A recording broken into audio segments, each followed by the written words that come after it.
Bueno, vamos a ver a continuación el mundo, bueno, los sistemas avanzados de almacenamiento, en especial dirigidos al mundo empresarial, donde, bueno, la idea aquí es que además de velocidad, rendimiento, se buscará en este tipo de entornos que, bueno, que exista el mínima posibilidad de fallo, lo que denominamos que sean sistemas muy fiables, dispositivos que permitan funcionar 7 por 24, es decir, los 7 días de la semana, las 24 horas, continuamente conectados y den el mínimo número de fallos. Por eso deben ser sistemas pensados, diseñados para optimizar la fiabilidad.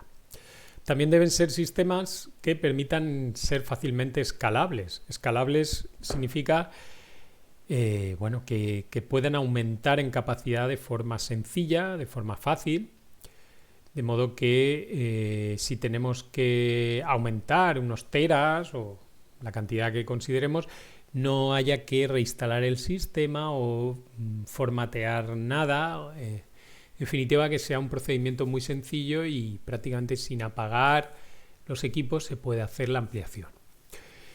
Bueno, pues estas son características que en el entorno empresarial nos vamos a encontrar, velocidad, rendimiento y forma añadida, digamos, respecto a un usuario particular, la fiabilidad y la escalabilidad. En los usuarios particulares también se mira el tema de fiabilidad, pero no tanto como en el entorno empresarial.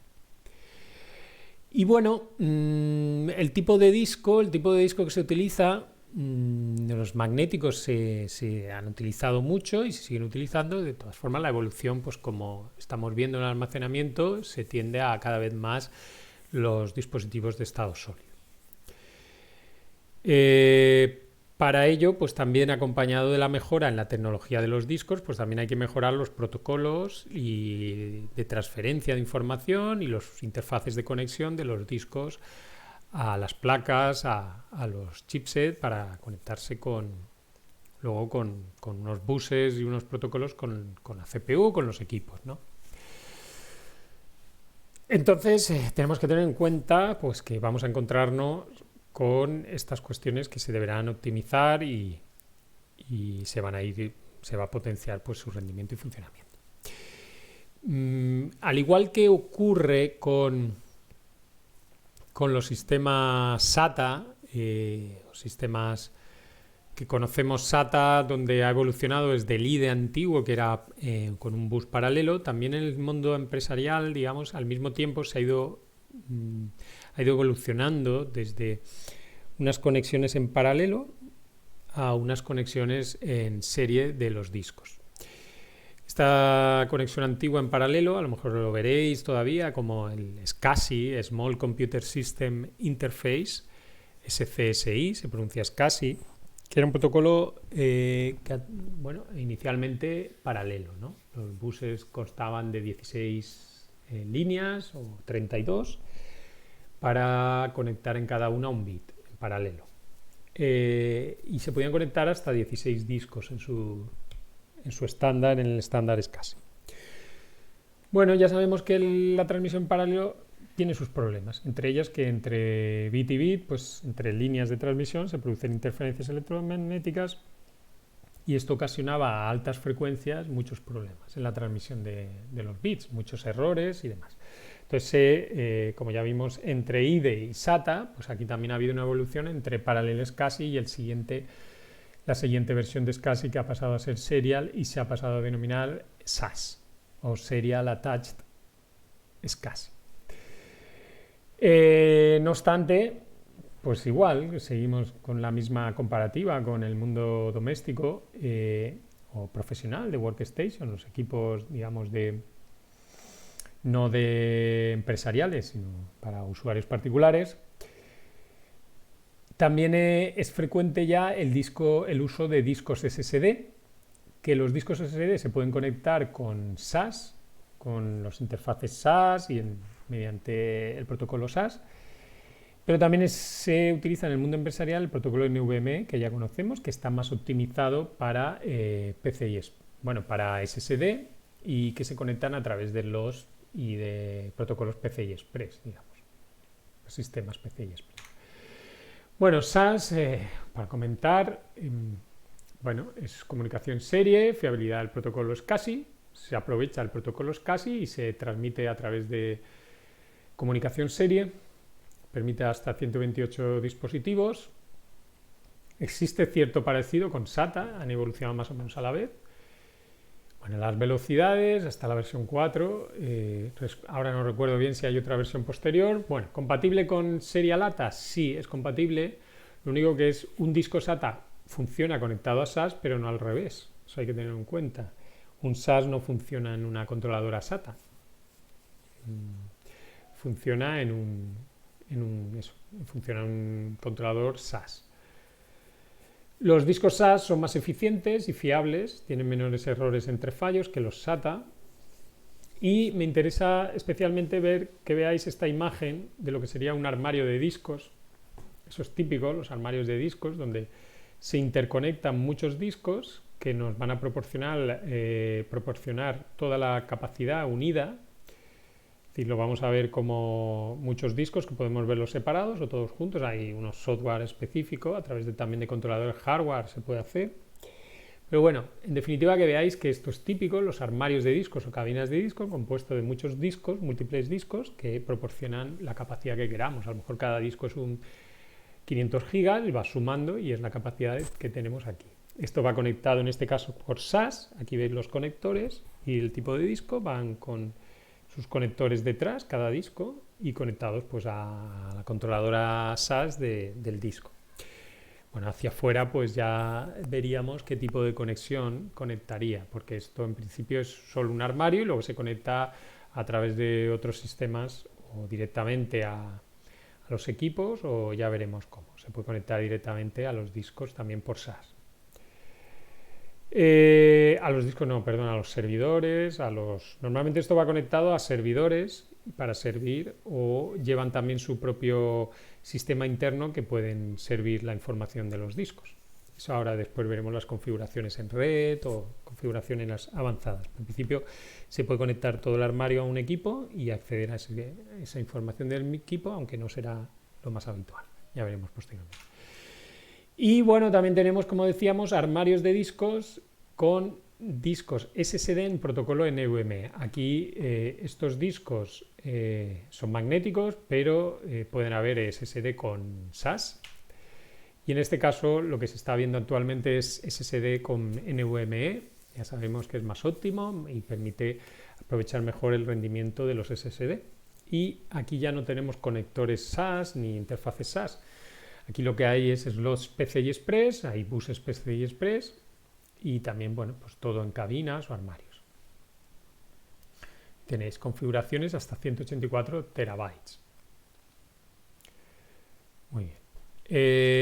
Bueno, eso es ya digo, cómo suelen venir los discos en cabinas, en armarios y con conectividad SAS o SSD en NVMe, ¿no? NVMe o PCI Express o SAS. En el mundo empresarial, todo esto, los discos al final no suelen ser exclusivos de un equipo, sino que se suelen hacer configuraciones más avanzadas todavía, que son en las que se busca una conectividad mayor. Es decir, no se busca que los discos no estén accesibles únicamente para un equipo, sino que haya posibilidad de conectarlos desde múltiples equipos, pueden acceder a esa información. Es decir, la conectividad en red a los discos. Entonces, ahora vamos a ver distintas configuraciones que se suelen emplear en lo que es la conectividad de estos discos a una red de equipos. Bueno, la primera que vemos es el sistema NAS, Network Attached Storage, o almacenamiento conectado a la red.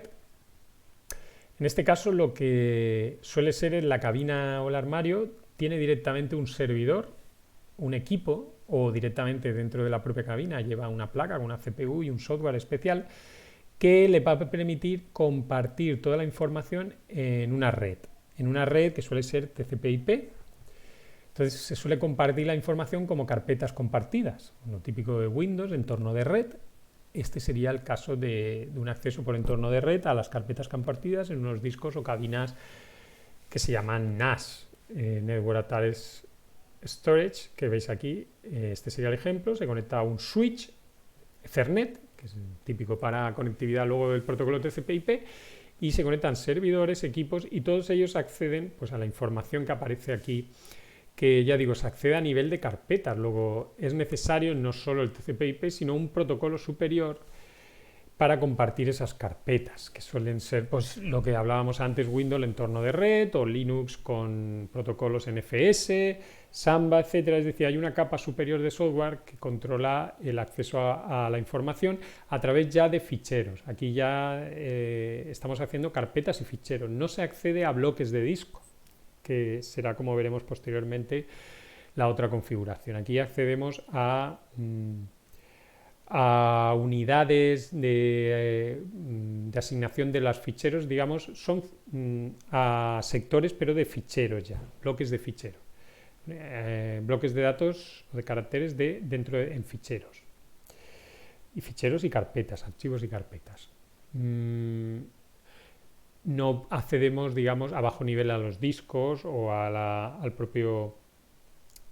No podemos, debemos tener ya formateado los discos en NTFS o en ext4 de Linux, y a partir de ahí el protocolo NFS o CIPS los comparte. ¿Qué existe también? Bueno, pues existe, eso sería el NAS, una aproximación más sencilla, más barata, más económica, y si queremos mejores prestaciones, puesto que las capas de los protocolos TCP/IP que he comentado antes, lo que hacen también es meter exceso, sobrecarga de información que lo que hace es que la transferencia no sea tan óptima, se pierden bits en lo que es todos los protocolos. No significa que no sea adecuado, depende de la velocidad de la red, pero se mejora con otros sistemas más avanzados donde no compartimos, son las redes SAN, Storage Area Network, o red de área de almacenamiento, donde aquí la idea es que el almacenamiento tiene su propia red, muchos discos conectados a un switch, y el switch tiene unas características que es un switch específico para la conectividad de discos, no es un switch Ethernet, es un switch para conectar con un protocolo específico de discos. Es un switch pues, optimizado pues, para transmitir los bloques de disco a nivel... el sector de disco, digamos, no archivos y carpetas, sino que accedemos a bloques de los sectores que leen los discos, que está configurado los discos a nivel de las mínimas unidades de información que se puede leer del disco, pues accedo directamente a este sin necesidad de tener la capa de los archivos, carpeta, y ya luego internamente cada ordenador pues lo monta con el sistema de ficheros que quiera. NTFS o XT, como decíamos anteriormente en Linux. Bueno, pues la idea aquí ya no es un disco que se comparte en red como una carpeta o un fichero, sino es un disco que cada equipo lo va a ver como si lo tuviera directamente conectado. Aunque no esté directamente conectado porque está a través de un switch, pero sí que lo va a ver. Si veis esta imagen, la idea es que dentro del armario hay trozos de disco y cada equipo se adueña de un trozo. Y lo ve como si directamente ese equipo lo tuviera pinchado en su puerto, no, en su interfaz PCI Express NVMe, tuviera ese disco ahí conectado. Con lo cual, para él no hay distinción prácticamente entre estar en red a estar directamente ahí. Y eso pues ya permite que el disco lo pueda formatear, lo pueda particionar a su gusto, meter más particiones, etcétera. Es decir, tiene mayor control sobre el disco, porque físicamente es como si lo tuviera conectado directamente. La realidad es que va a través de ese switch. Claro, todo esto a través de un switch con cables y demás necesita velocidades muy altas para acceder a nivel de bloque de sector a cada disco y tenerlo como y no tener latencias o pérdidas de acceso importantes que demoren mucho y se pierda la sincronización con los discos. Bueno, entonces se utiliza fibra óptica en este cableado, y los switches son de fibra óptica. Vale, son redes de alta velocidad, como decimos aquí, y se suelen denominar, como veis aquí, el Fiber Channel. Fiber Channel es el nombre de este sistema. Ya digo que estos son redes de alta velocidad mediante fibra óptica y son redes muy caras. esto lo montan pues, grandes empresas y por un sistema muy concreto, que esto bueno, pues es muy escalable, puedes añadir muchos discos también y tienes un rendimiento muy alto, unas velocidades muy altas, acceso a los discos y mucho control en los discos. No tienes las pérdidas que puedes tener en una red TCP/IP. Y bueno, es muy caro. A veces lo que se hace es una alternativa, que es el iSCSI, que no utilizarías las Fiber Channel, ya sería volver al TCP/IP, el iSCSI, pero dentro del TCP/IP, en vez de compartir archivos y carpetas, sí que compartes bloques de disco o sectores de disco, lo compartes sin llegar a montar, digamos, a tenerlo el sistema de ficheros encima ya creado, ¿no? Formateado los discos, no se comparten archivos y carpetas, se comparte el disco. Es decir, la misma idea de que los equipos ven directamente los discos, pero el switch ya no es Fiber Channel, sería un switch Ethernet sobre TCP/IP como hemos visto anteriormente, y el protocolo es iSCSI. iSCSI sería el protocolo que se utilizaría y hace que cada equipo se adueñe de ese disco y lo vea como si estuviera conectado directamente, pero claro, utilizaríamos TCP/IP con las limitaciones en cuanto a velocidad que pueden tener frente a esta configuración que garantiza mediante la fibra, que sería obligada. El TCP/IP no sería obligado tener fibra, aunque se buscaría con iSCSI también fibra óptica, los mejores rendimientos, redes pues de 10 gigabits por segundo, 10 giga Ethernet para montar el iSCSI. Pero bueno, esas serían configuraciones posibles y lo que interesa aquí que veáis es esto, los discos no están unidos a un equipo, sino que son accesibles por la red desde cualquiera y a mayores distancias. La idea es que es una red de almacenamiento, muchos discos, pero los equipos también pueden acceder a todos los discos. Lo que pasa que los equipos, al final, lo que decía, acceden al disco como si lo tuvieran físicamente conectado a un puerto slot. No se comparten archivos y carpetas, sino que se accede a nivel de bloque. Es decir, se puede formatear el sistema que se desee. Se puede añadir luego NTFS o lo que se desee. No tiene por qué venir ya predefinido.